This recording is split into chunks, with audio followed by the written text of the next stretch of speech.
Marshals Episode 3. The Broken Rock Tribes borrow a wild tactic from John Dutton himself. Yellowstone expertly blended naturalistic drama with soapy nonsense from the very beginning. The pilot, Daybreak, saw Luke Grimes Kayce Dutton and his wife Monica Dutton, Kelsey Asbille, having wholly believable, heartfelt conversations about the inevitable pain of their son moving away from home. It also saw Costner's John Dutton blowing up entire swathes of land to divert rivers as one grand FU to real estate developer Dan Jenkins, Danny Huston. Now, Marshals has replayed the same storyline. Only this time it's the Broken Rock Reservation doing the exploding. Marshals is a strange spin-off. It's basically Yellowstone, minus Taylor Sheridan and a bunch of important characters. John Dutton is long gone following his controversial death in Yellowstone Season 5, as is Wes Bentley's Jamie Dutton, who perished at the hands of his sister that same season. But Kayce and his son Tate Dutton, Brecken Merrill, are still there, alongside M.O. brings Plenty's M.O. and Gil Birmingham's Chief Thomas Rainwater. So what you have is a show set in the same place as Yellowstone, featuring many of the same characters, but with a CBS crime procedural veneer. When you think about it, such a thing seems doomed to never match the success of Yellowstone. Given that, you might expect the series to do all it can to differentiate itself from the mothership show with original storylines. Doing so would help justify the fact that, with Marshals, there's still a lot of story to be told about this fictional section of Montana's Paradise Valley.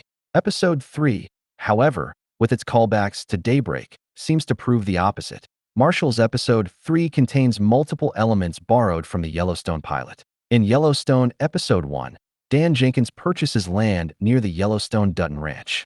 This leads to a clash with John Dutton after Jenkins suggests a partnership that would see him build on John's land. Meanwhile, Costner's Dutton patriarch is told that this proposed build will suck on the river that runs through his ranch, causing more erosion to his land. His solution is to send out a ranch hand with dynamite to blow up the terrain and divert the river away from Jenkins' acres. Marshals Episode 3 begins with the Confederated Tribes of Broken Rock taking a page straight out of the John Dutton playbook. Previously, we learned that a mine near the reservation had been dumping toxic chemicals in a river that flowed through Broken Rock. It's this that led to the death of controversial Yellowstone character and Kayce's wife Monica Dutton, and is responsible for several other cases of sickness.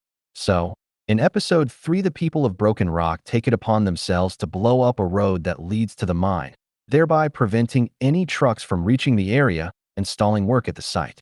What's more, with the road destroyed, the trucks headed for the mine are forced to drive through Broken Rock, where the tribe confronts the drivers, leading to a standoff. Yet another aspect borrowed from the Yellowstone premiere. In both Yellowstone and Marshals, then, explosives are used in a dispute over a river and land. To really hammer home the connection, Kayce even tells Thomas Rainwater, taking out the highway, diverting the trucks? That's a move my father would have been proud of. Marshals Episode 3 is like Yellowstone, but not as good.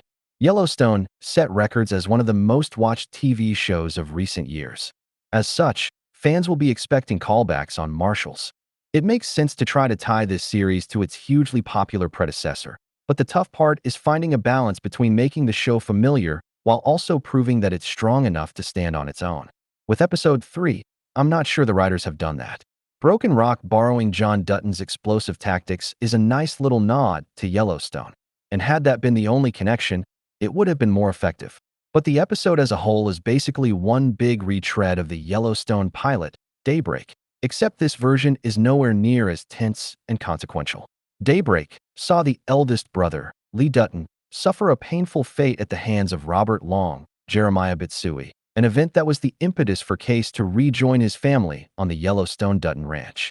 It also saw Broken Rock face off against the Dutton family, establishing the basis for one of the central tensions of the show.